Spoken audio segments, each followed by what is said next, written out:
এখন আমরা কিছু আলোচনা করিব সেই মহান আল্লাহ পাক প্রত্যেকের জন্য কি ঔষধ প্রদান ফরমায়া তাহার কিছু পরিচয় সম্পর্কে সঠিক দলিল প্রমাণ সহ সম্পূর্ণ আধ্যাত্মিক দৃষ্টি অনুসারে এবং দেহতত্ত্বের হিসাব অনুযায়ী আমাদের আজকের পর্বে কিছু আলোচনা করা হইবে।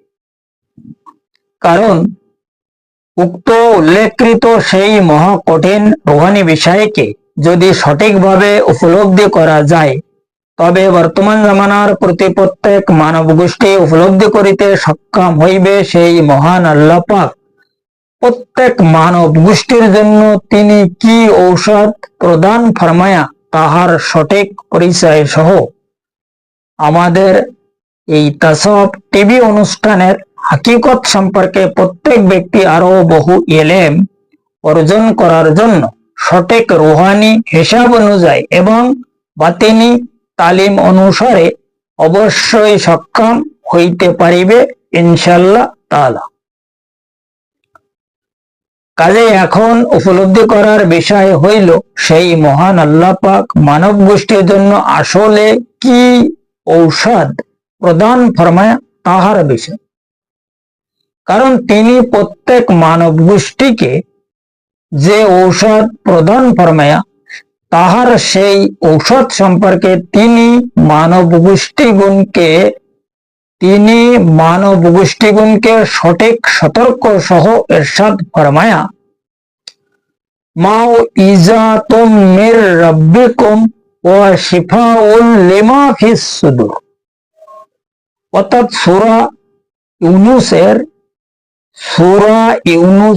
57 নম্বর আয়াতে সেই মহান বারে ইলাহি প্রত্যেক মানব গোষ্ঠীগুণকে ইরশাদ ফরমায়া আমি তোমাদের মুক্তির জন্য দুই প্রকার সঠিক বস্তুকে প্রদান ফরমাই, আর সেই দুই প্রকার বস্তুর মধ্যে এক হইল তাহার নসিহত, যাহার মাধ্যমে তাহার প্রতি ঈমান স্থাপন করা যায়, এবং আরো এক হইল তাহার ঔষধ, যাহার মাধ্যমে মানব আত্মা সবল হইয়া যে ঔষধের মাধ্যমে প্রত্যেক মানব আত্মা সবল হইয়া জীব আত্মার প্রতারণা হইতে উদ্ধার পায়।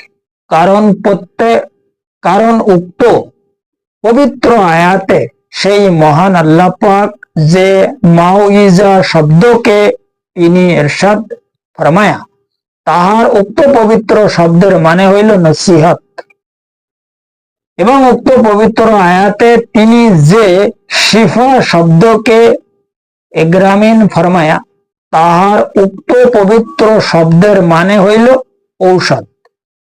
কাজেই তাহার প্রদানকৃত দুনো বস্তুকে তিনি খোদ উপস্থিত ফরমায়া তাহার সেই মহান নবী পাক সালাতুস সালামের মহাপবিত্র সিনা মোবারক, যাহার কারণে তিনি খোদ উক্ত পবিত্র আয়াতের খোদ ইরশাদ ফরমায়া লিমা ফিস সুদূর। এই আয়াতে লেখা আছে, দেখবেন আপনারা, লিমা ফিস সুদূর, যে কারণে সেই মহান নবী পাক সালাতুস সালাম তাহার সিনার মধ্যে রাখা রয়েছে এই সমস্ত বস্তু, যে কারণে সেই মহান নবী পাক সালাতুস সালাম তাহার সেই মহাপবিত্র জবান মোবারকে তিনি প্রত্যেক মানব গোষ্ঠীগুণকে ইরশাদে ইগরামিন ফরমায়া লা ইউমিনুনা আহাদাকুম হাত্তা আকুনা হাব্বা ইলাইহি মিন ওয়ালিদিহি ওয়া আলাদিহি ওয়ান নাসি আজমাইন। অর্থাৎ তিনি আমাদেরকে ইগরামিন ফরমায়া যে তোমাদের পিতামাতা, ভাই ব্রাদার, স্ত্রী পুত্র, আত্মীয় স্বজন এবং জমাকৃত মাল দৌলত হইতে যতক্ষণ পর্যন্ত আমাকে বেশি বেশি মহব্বত করিতে সক্ষম না হইবা ততক্ষণ পর্যন্ত তোমরা কোন ব্যক্তি মুমিন হইতে সক্ষম নহে। কারণ কি, এখানে মেন বিষয় হইল এখান থেকে ইশকে রাসূলের সিলসিলা চালু হয়। এই যে হাদিস আর এই যে আয়াত, এই আয়াতের একমাত্র হিসাব কিতাব হইল কি, এই আয়াতের মধ্যে তিনি যে ফরমায়া যে ওয়া শিফাউল লিমা ফিস সুদূর, এটা হইল তাহার ঔষধ, অর্থাৎ যাহাকে আমরা আধ্যাত্মিক ঔষধ বলি। এই আধ্যাত্মিক ঔষধ তালিবুল্লাহ ডাক্তারের কাছ থেকে হাসিল করিতে হয়। আর তালিবুল্লাহ ডাক্তার তাহাকে বলে যিনি কলবি ডাক্তার, যিনি কলবের চিকিৎসক, যিনি কলবকে সবল করিতে পারে, মুর্দা কলবকে জিন্দা করিতে পারে, তাহাকে বলা হয় তালিবুল্লাহ ডাক্তার। এখন এই তালিবুল্লাহ ডাক্তারের কাছ থেকে যে ঔষধকে ওনার প্রদানকৃত যে ঔষধ বারে এলাহি, যে ঔষধকে আমাদের জন্য প্রদান ফরমায়া, এই ঔষধ যদি কোনো ব্যক্তি হাসিল না করিতে সক্ষম হয়, ততক্ষণ পর্যন্ত সেই ব্যক্তির মানবাত্মাকে সে সবল করিতে পারিবেই না এবং জীবাত্মার প্রতারণায় সে সর্বসময় আবদ্ধ থাকিবে। এ কোরআন প্রমাণ দিচ্ছে। এখন এ ব্যাপারে যদি কেউ প্র্যাকটিক্যাল ভাবে আরো জানিতে বুঝিতে চায়, তবে এ প্রসঙ্গে বহু আলোচনা রয়েছে, যে যত আলোচনা এখানে এই প্রোগ্রামের মাধ্যমে করা কোনো মতে সম্ভব নয়। কারণ হচ্ছে কি, এই যে আধ্যাত্মিক বিষয়, যেটা spiritual development and physical research society, এই যে আমাদের দেহগত যেটা ব্যাপার, এটাকে একমাত্র নিজেকে নিজে গবেষণা করতে হবে। আর এই গবেষণা করার জন্য একজন গবেষকের দরকার হয়, যাকে গাইডেন্স বলা হয়। এই গাইডেন্স ছাড়া যদি কোনো ব্যক্তি নিজেকে নিজে গবেষণা করতে যায়, সে শয়তানের ধোঁকায় অবশ্য পড়ে।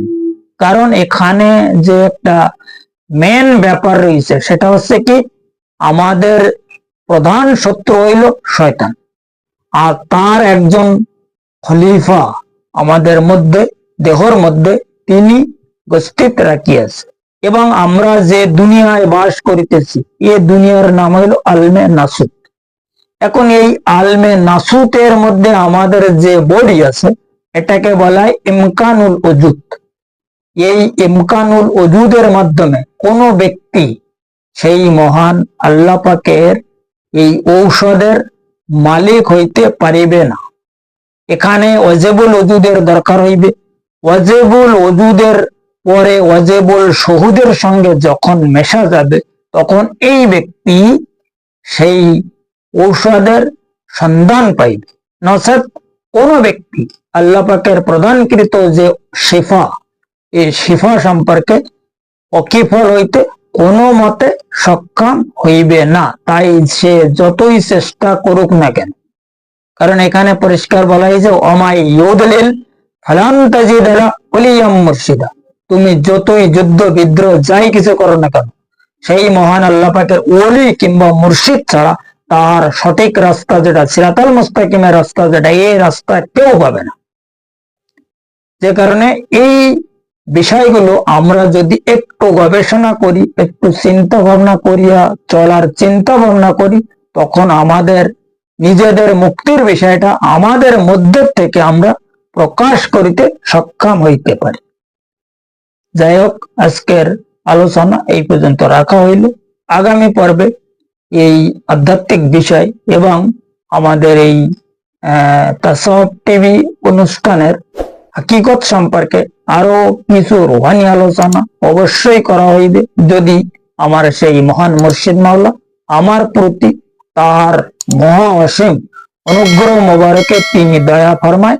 আবার ফের দেখা হইবে।